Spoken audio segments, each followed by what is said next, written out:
Hey guys, welcome back to the channel, and today we got a review of the Haute42 P12, right? So this is falling right in line with their smaller pad line, and we're going to get into it. So let's see what we got in the box. So first of all, when it shows up, you're going to have your packaging here, and it actually looks really nice. It has the art in the front, you know, everything's going on here, the labeling. It has the full printout on the back and everything. Perfect. So we'll go ahead and open this up and take this out. So here we have our pad. Right, so I'll drop that here, slide it down for you. Right, what's inside? We have our instruction manual, all that good stuff. So we'll plug in Violet, there we go. And then we have our plug, right? So we have a USB-C to USB side here, so that goes right in the top. We'll look at that in just a minute. And then what else do we have here? We have our switch puller and an extra clear crystal switch, right? So perfect, got that. All right, and then we have our box. So you're probably gonna take this box and throw it away. I would recommend keeping this box as your travel case. It's fully foamed out, all the buttons are laid out. Just throw your pad in here where you go to fight night, close it up, put it in your backpack. Got a free travel box. Perfect, all right, so let's get some things out the way. So the first thing you're gonna notice is I didn't put any artwork on this one like I usually do, and I just might do that, and I'll explain why in a minute, right? But the pad here, it feels really nice, actually. It's plastic. It comes with grip tape on the back right out the box. I added this texture here for myself and my kids. We just like that. But let's get into the product. So what do I think of this? This is really their competitor to the S and the G, right? So I have an S. Anyone that's had those pads will know that is their smaller lineup. And if you're on the fence on how big this is in real life, as you know, those who watch my channel, we do the paper test. Grab a standard piece of American printer paper, it was 8.5 by 11, fold it down, and then if I put it here, you can see that is how big this pad is. It is basically, I mean, barely, let's grab a adapter here. You know, it's maybe that much more narrow. The height is basically a piece of paper. So why would you do this? You're at home, you don't know what size you like.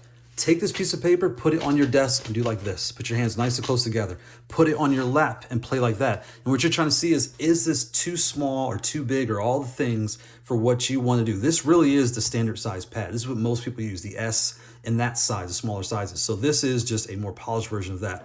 Do my hands fit? I wear XXX motorcycle gloves, so my hands generally don't fit on here. I play, but I use like a Tupperware top as my base. So I'll tend to take something like this, and I'll put the pad right in the middle, just like my S. I'll put it on my lap, and I play and have a good time, right? But again, that will help you understand how big this pad is and what size you should buy. So I'm gonna get this out the way.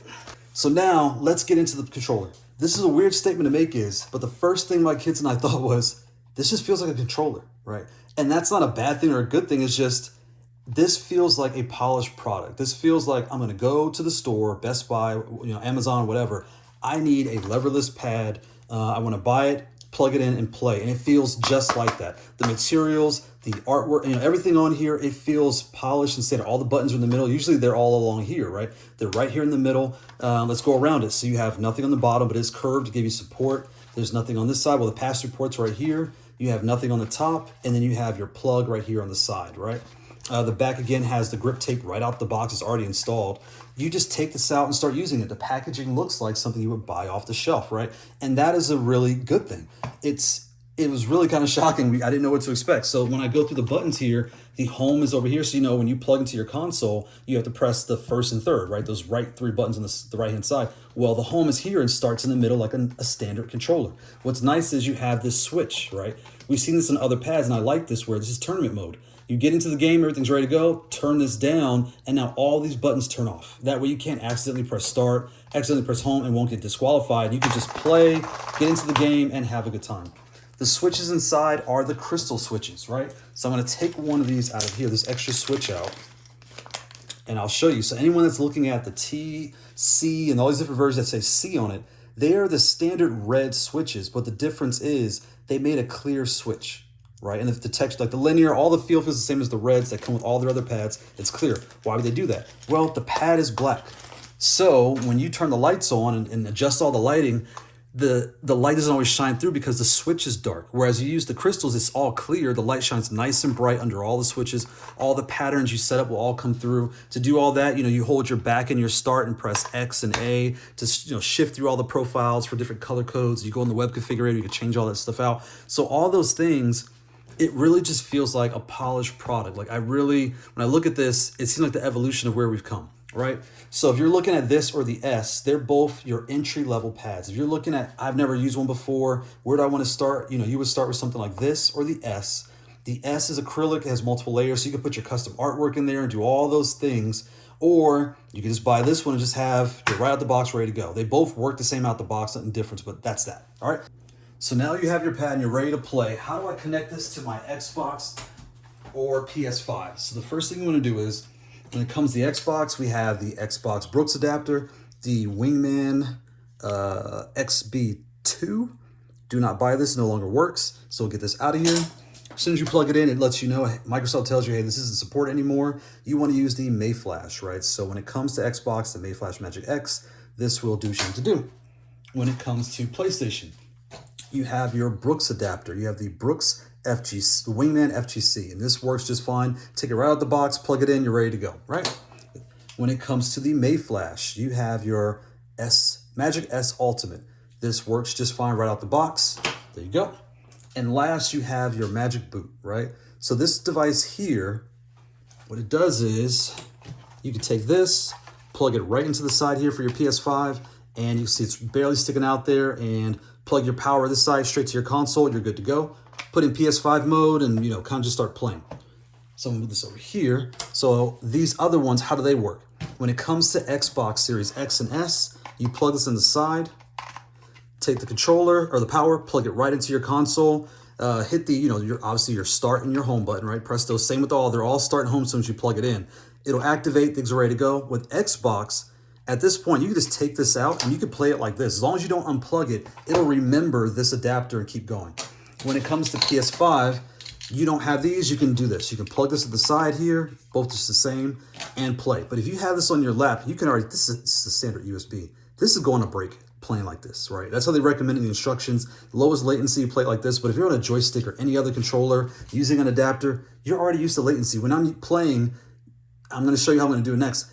I don't feel any lag, nothing feels any different. They both feel just the same, but that's what it is. So what I do is I take this out, I plug the power cord here, plug it right into this adapter, and I take this and plug it to the console. So it kind of daisy chains down, right? So I'll take this here, plug it in, this will go into the controller, and I play it that way. And again, there is a small latency, but it's nothing more than what you see with your joystick, probably less than what you see with your joystick and every other controller that you use an adapter for, so don't stress about it. So let's get these out the way. So now let's do some size comparisons, right? So we're gonna move this over here to the side, put this right about there. And what do we have first? So our first comparison is our 3D printed controller, right? This is the one I started on. It has the updated switches, everything's updated on here. This is one of your smaller compact sizes. So I'll put that here right on top and you can see this is slightly more narrow, right? So maybe barely adapter, more narrow, shorter. This is actually a little bit taller by an adapter, right? So we'll put that here. And when you're looking at these two, they're roughly the same height. This one has smalls all across with one big. These are smalls all across with one big as well. These are slightly bigger than these, but I mean, nothing, it's marginal, right? So when you're playing with these two pads here, again, everything is more labeled. It feels more polished. That's kind of what you're looking at comparing the two, right? So let's get this out the way. Next is a standard Xbox controller. Xbox, PlayStation 5, they're roughly the same size. How big is this, right? So when I put it sideways, I'll put it in the middle here, you can see it's basically as wide as an Xbox controller, maybe slightly more narrow, but I mean, it's basically the same size. As far as width, it's 1 controller and a quarter, right? It's barely 1 1/4 wider than the controller. Right, so we'll put this up here. Let's grab another one. So now we'll grab the Haute42 T model, right? This is the T16. This is their standard large pad here. So I'll put this down here and I'll put this on top so you can see how big is this compared to other things, right? So it's about 1, 2, roughly 3 adapters shorter, right? As far as width, And again, roughly 4 adapters, a little bit more actually. So roughly 4 adapters, not as wide as the T. So we'll put that here. So when you're looking at the 2 and you're trying to compare, should I go bigger or go small? How would I do that? Again, the standard paper test, take your piece of paper, fold it down. That's this pad. Standard piece of paper, fold it sideways and put it on top. This is basically the size plus 1 adapter, right? That's roughly how wide the T is. And when it comes to height, it's slightly shorter by 1 adapter, okay? So why would you do this? What you wanna do is, again, put it on your lap, put it on the table, and do like this. And see which one feels better for your hands, right? And which is more comfortable. On your lap, put this on your lap and kind of tap and you'll see. Same with this, or on your desk, however you play, and that'll help you. So if you like the more space, but you want something to travel with, this is perfect for travel. It's nice and compact and it fits in a bag with ease. They both fit in a bag, they're both thin, but this is so compact, you know, that's what you have. Okay, let's move on to the next thing. And next we have the big boy, right? So let's move this over here. We have a standard Mayflash joystick. So when it comes to weight, I mean, that's not a joke, right? This thing is massive in weight, whereas this thing, it's very light, right? It's plastic. So when I put it here, you can see this thing is tiny compared to this. It's small. Even this way, I mean, it's basically, it's not even the full height of this box, right? But it's basically the height that you play on as far as wide, right? And again, the height there, anyway, you can kind of tell the difference between the two. So if you're really looking at this, you're coming from a joystick and you're wondering the size, the button layout, I'll kind of put these back here so you see the button layout. The buttons on the joystick are spaced out more just because the rim around the button. So when you push it down, there's an extra lip that sits out here. So they are a little wider and you can tell there, right? If I line them up. And that's how it kind of sits, right? So we'll get this out the way. So again, if you're looking at this controller, you are looking for a smaller device that is very compact, easy to travel with, or just fits your hand size, that feels polished. It feels like a plastic controller right out the box. It doesn't feel cheap. It doesn't creak. It doesn't feel weak by any means, but you know, that's what you're looking for. If you have the S, this is very similar to the S, just minus the customizations and a different button layout here, but they feel and play roughly the same. If you're from one of the larger pads and you just want something compact to take with you to tournaments or to travel with when you go to work, whatever, you know, here's your smaller device you could take out and about with you and kind of use. So if you're also never used a levelers before, this or the S is the perfect model to try out to see if you even like having your up down here and your down up here. It is kind of a twist. And it takes about a week to 2 weeks to get used to that. And then once you're used to it, it's kind of hard to go back to these other things. Once you've been playing like this, it gets more convenient, it's a little bit easier.